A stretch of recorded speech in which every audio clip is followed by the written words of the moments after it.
ലില്ലിയുടെ കഥ കേൾക്കാം. ലില്ലി എന്തിനാ പോയേ? കുഞ്ഞിനെ നോക്കാൻ വേണ്ടിട്ടാ പോയെ. ആരൊക്കെ ഉണ്ട്? അമ്മയും 3 കുഞ്ഞുങ്ങളും മാത്രമേ ഉള്ളൂ. 3 കുഞ്ഞുങ്ങളുണ്ട്. ഭർത്താവില്ലേ? ഭർത്താവ് ഉപേക്ഷിച്ചിട്ട് 9 വർഷമായി. 9 വർഷം. അപ്പൊ അതുകൊണ്ടാണ് ജോലി തേടി പോയത്. വീട് സ്ഥലമൊക്കെ കടമുണ്ട്, 2 ലക്ഷം രൂപ ലോൺ ഉണ്ട്. പിന്നെ മക്കൾക്ക് ആഹാരം വേണം. അമ്മ ഹാർട്ടിന്റെ അസുഖമാണ്.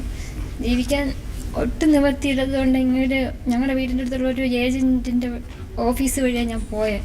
എന്ത് പ്രശ്നം വന്നാലും അയാൾ ഒപ്പം ഉണ്ടാവുമെന്നാണ് പറഞ്ഞത് ഞാൻ പോയ സമയത്ത്. അപ്പോൾ സൗദിയിൽ എനിക്ക് പേപ്പർ റെഡിയായെന്ന് പറഞ്ഞപ്പോൾ ഞാൻ സൗദിയിൽ പോകുന്നില്ല, വേറെ എവിടെയെങ്കിലും മലയാളീസിൻ്റെ വീട് നോക്കാൻ പറഞ്ഞു. അപ്പോൾ അയാൾ പറഞ്ഞ് ഇയാൾ പോയിക്കോ, ഒരു പ്രശ്നവും ഉണ്ടാവില്ല, എന്ത് വന്നാലും ഞങ്ങൾ ഒപ്പം ഉണ്ടാവുമെന്ന് പറഞ്ഞു.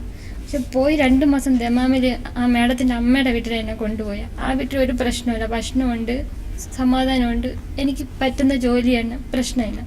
2 മാസം കഴിഞ്ഞപ്പോഴത്തേക്കും ആ മേഡം വന്നിട്ട് എന്നെ അവരുടെ വീട്ടിൽ കൊണ്ട് ഇസ്കാക്കയ്ക്ക് അടുത്ത് പിന്നെ സുഹാർ എന്നുള്ളൊരു സ്ഥലമാണ് ഞാൻ പോയത്. അവിടെ പോയി 2 ദിവസം കഴിഞ്ഞപ്പോഴത്തേക്കും തന്നെ അവിടെ ഭക്ഷണമില്ല. രാവിലെ 5:30 ഉറക്കം എണീറ്റ് കഴിഞ്ഞാൽ രാത്രി 12 മണി 1 മണി വരെ ഈ കുഞ്ഞു ഉറങ്ങില്ല. ഈ 2.5 വയസ്സായ കുഞ്ഞ് ഉറങ്ങേയില്ല.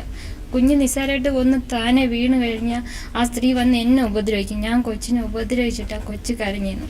ഭക്ഷണമില്ല, സമാധാനമില്ല.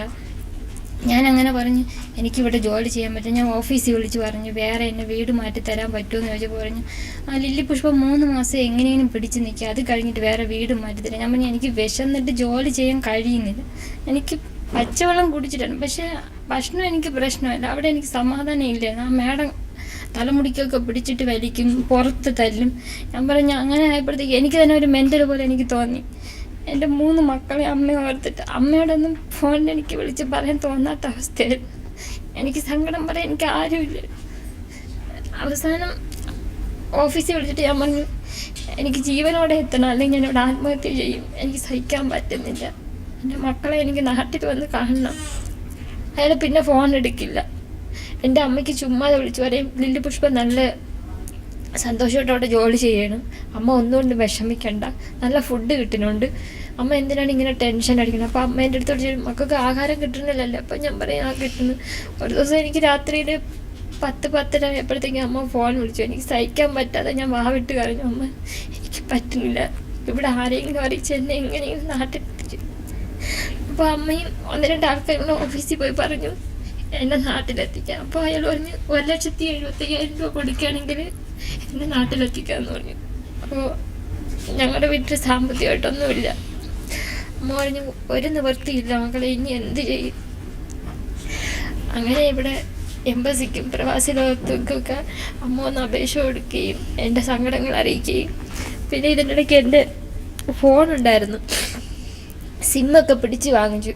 പക്ഷേ വൈഫൈയുടെ കണക്ഷൻ ഉള്ളതുകൊണ്ട് എനിക്ക് മെസ്സേജ് അയക്കാൻ പറ്റുമായിരുന്നു. അപ്പോൾ പ്രവാസി ലോകത്തിൻ്റെ മേഡം എനിക്ക് അപ്പോഴപ്പോഴും മെസ്സേജ് അയക്കുന്നുണ്ട്. 6-7 ദിവസം എന്നെ റൂമിലാക്കിയിട്ട് ഭക്ഷണവും വെള്ളവും തരാൻ പാടില്ല എന്ന് പറഞ്ഞു. പക്ഷെ അവരുടെ അമ്മ എനിക്ക് ഫ്രൂട്ട്സിൻ്റെ ഐറ്റം എല്ലാം ഈ റൂമിൽ കൊണ്ട് തന്നിട്ട് വരെയും കഴിക്ക്, വീട്ടിൽ പോകാൻ പറ്റും, വിഷമിക്കണ്ട, എന്തേലും കഴിക്കാന്ന് പറഞ്ഞു. എന്നിട്ട് അവർ കുറച്ച് കാശ് എൻ്റെ കയ്യിൽ തന്നു. അത് എനിക്ക് മേഡം വന്നിട്ട് പറയും ഞാൻ കട്ടെടുത്ത കാശാണ്, എൻ്റെ കൈ വെട്ടുമെന്ന് പറഞ്ഞു. ഞാൻ പറഞ്ഞു സാരമില്ല. അപ്പോൾ അമ്മ വന്നിട്ട് ആ മേഡത്തോട് പറഞ്ഞു ഇല്ല, അമ്മ തന്ന കാശാണ്, തിരിച്ച് അവർ തമ്മിൽ വഴക്കുണ്ടാക്കിയിട്ട് ആ കാശ് എനിക്ക് തിരികെ മേടിച്ചു എന്നിട്ട് പറഞ്ഞു അവരുടെ കാശ് തരാം, ടിക്കറ്റ് അടിച്ച് നാട്ടിൽ വിടാൻ പറഞ്ഞു. ഇല്ല 2 വർഷം കഴിയാതെ എന്നെ നാട്ടിലോട്ട് വിടില്ല. അപ്പോഴൊഴിഞ്ഞ് ഞാൻ പറഞ്ഞു പോലീസ് സ്റ്റേഷനിലാക്കാം. പോലീസ് സ്റ്റേഷനിലും വിടില്ല, നാട്ടിലും വിടില്ല. 2 വർഷം കഴിയാതെ വീട്ടിലേക്ക് പോകാൻ നോക്കുകയാണ്. ദേഹോപദ്രവം സഹിക്കാൻ വയ്യാത്ത അവർ വന്ന് പെട്ടെന്ന് ഇങ്ങനെ വന്നിട്ട് മുടിക്ക് പിടിച്ചിട്ട് എവിടെ കിട്ടുക, ഞാൻ ഓടുമായിരുന്നു. അങ്ങനെ ഞാൻ ഒരിക്കൽ ഓടിയപ്പോഴത്തേക്ക് ഗേറ്റ് തുറന്ന് പുറത്തായി. എൻ്റെ അടുത്ത് തുടങ്ങി പൊക്കാളം, എനിക്ക് പേടിയായി. പുറത്തിറങ്ങിയപ്പോഴത്തേക്കും എനിക്ക് പേടിയായി എന്ന് വെച്ചാൽ എന്ത് സംഭവിക്കുന്നത്. ഞാൻ പിന്നെ എങ്ങനെയോ ഞാൻ ഗേറ്റിൻ്റെ അകത്ത് കയറിയിട്ട് പറഞ്ഞു വേറൊരു ശ്രീലങ്ക ചേച്ചിയുണ്ട്. ആ ചേച്ചി പറഞ്ഞു ലില്ലി ഒരു കാരണവശാലും ഗേറ്റ് കടന്ന് പോകരുത്, അപകടമാണ്. അവൻ ദമാമെന്ന് ഒരു സാർ വിളിച്ചിട്ട് പറഞ്ഞു ലില്ലി പുഷ്പത്തിന് എങ്ങനെയും പുറത്ത് കിടക്കാൻ പറ്റുമെങ്കിൽ ഏതെങ്കിലും സ്റ്റേഷനിൽ വന്ന് എത്താൻ പറഞ്ഞു. ഞാൻ ഇല്ല സാർ എനിക്ക് ഓടാൻ വയ്യ, എനിക്ക് ആഹാരവും ഇല്ല, തലവേദനയുണ്ട്, ഇത് കൂടെ തല പിടിച്ചിരിക്കുന്നതാണ്, എനിക്ക് തലവേദനയുണ്ട്, എനിക്ക് പറ്റുന്നില്ല, എന്നെ എങ്ങനെയും രക്ഷപ്പെടുത്തണം, എനിക്ക് ഇവിടെ നിന്ന് വേറെ ഒരു വഴിയില്ല, അല്ലെങ്കിൽ എനിക്ക് ആത്മഹത്യ മാത്രമേ മുന്നിലുള്ളൂ. പക്ഷേ എൻ്റെ എല്ലാവരുടെയും ഈ പ്രവാസി ലോകം എല്ലാവരും കൂടെ എന്നെ സഹായിച്ചു. ഞാൻ ഒട്ടും പ്രതീക്ഷിച്ചില്ല എനിക്കിവിടെ വന്ന് എൻ്റെ മക്കളെ കാണാൻ പറ്റുമെന്ന് ഞാൻ പ്രതീക്ഷിച്ചതേ ഇല്ല. പക്ഷെ എന്നെ ദൈവം എല്ലാവരിലൂടെയും എന്നെ ഇവിടെ കൊണ്ടെത്തിച്ചതിന് വലിയ ഉപകാരം. എല്ലാവർക്കും നന്ദിയുണ്ട്. ജീവിക്കാൻ ഒരു മാർഗ്ഗവും ഇല്ലാത്തതുകൊണ്ടാണ് പോയത്. പക്ഷെ ഈ ഓഫീസുകാർ ഇപ്പോൾ വിളിച്ചിട്ട് ഫോൺ എടുക്കുന്നതേ ഇല്ല. പൈസ തന്നില്ല? പൈസ എൻ്റെ 2 മാസത്തെ സാലറിയിൽ 10,000 രൂപ വെച്ചു 20,000 രൂപയെ പറഞ്ഞു നമ്മുടെ ഇന്ത്യയിലുള്ള. അതിൽ 1 മാസത്തത് എനിക്ക് ടിക്കറ്റിന് വേണ്ടി എടുത്ത് എനിക്ക് പ്രശ്നമില്ല, എനിക്കിവിടെ നാട്ടിലെത്താൻ കഴിഞ്ഞു. പക്ഷേ എനിക്കും അവിടെ നിന്നിട്ട് ഞാൻ ചിന്തിച്ചു, നാട്ടിൽ വന്നിട്ട് എയർപോർട്ടിൽ കുറേ നോട്ടീസ് അടിച്ചിറക്കണം. എന്താണെന്നറിയാമോ, എൻ്റെ മനസ്സിലപ്പോഴും തോന്നിയത് ഇതേപോലെ പെൺപിള്ളേർ ഇങ്ങനെ പോകാതിരിക്കാൻ, ഇവിടെ എന്ത് ജോലി ചെയ്ത് ജീവിച്ചാലും പ്രശ്നമില്ല, ഗൾഫിലോട്ട് പോകരുതെന്ന് ചെയ്യാം. പക്ഷേ ഇതിന് വേണ്ടിയിട്ട് എവിടെ വേണമെങ്കിൽ എന്ത് വേണമെങ്കിലും സംസാരിക്കാൻ ഞാനും ആഗ്രഹിക്കുന്നു. ഒത്തിരി പേരെ ഞാൻ എയർപോർട്ടിൽ വന്നപ്പോൾ കണ്ടു, നിന്ന വേഷത്തിൽ നൈറ്റിയോടെ എയർപോർട്ടിൽ നിൽക്കുന്ന ചേച്ചിമാരെയൊക്കെ ഞാൻ കണ്ടു. അപ്പോൾ എന്നെ സഹായിച്ചതിന് വലിയ ഉപകാരമുണ്ട്. എൻ്റെ 3 മക്കളെ വന്ന് കാണാൻ പറ്റുന്നത്. ഞാൻ ആത്മഹത്യ ചെയ്യാൻ ശ്രമിച്ചതാണ്, ഞരമ്പറക്കാൻ കത്തിയെടുത്തതാണ്. എന്ന് വെച്ച് കഴിഞ്ഞാൽ എനിക്കിനി രക്ഷയില്ല, അവിടുന്ന് രക്ഷയില്ല എന്ന് തന്നെയാണ് ഞാൻ കരുതുന്നത്. സങ്കടം പറയാൻ അമ്മയോടും പറ്റില്ല, ആരും ഇല്ലാത്ത അവസ്ഥ. പക്ഷേ എനിക്ക് ഈ പ്രവാസി ലോകത്ത് ആ മേഡം എന്നെ വിളിച്ച് അപ്പോഴപ്പോഴാ ലില്ലി വിഷമിക്കണ്ട, ഞങ്ങൾ അടുത്ത തരായി. എനിക്കത് ഭയങ്കര സന്തോഷവും സമാധാനമായിരുന്നു. ഞാൻ പ്രാർത്ഥിക്കുന്നുണ്ടായിരുന്നു. ഞാൻ പറഞ്ഞു, മേഡം എനിക്കൊരു വിശ്വാസവും ഇല്ല, എനിക്കിവിടെ നിന്ന് രക്ഷപ്പെടാൻ പറ്റുമെന്ന് എനിക്ക് തോന്നുന്നില്ല. ഇല്ല ലില്ലി വിഷമിക്കണ്ട. എനിക്കത് ഭയങ്കര ആശ്വാസമായിരുന്നു ആ വാക്കുകൾ.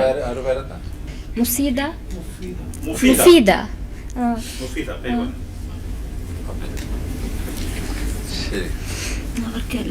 എല്ലാവർക്കും നന്ദിയുണ്ട്. എന്നെ ഇവിടെ നാട്ടിലെത്തിച്ചു കഴിഞ്ഞു. എൻ്റെ മക്കൾക്ക് അമ്മയായിട്ട് എനിക്ക് എത്താൻ കഴിഞ്ഞതിന് വലിയ നന്ദിയുണ്ട്.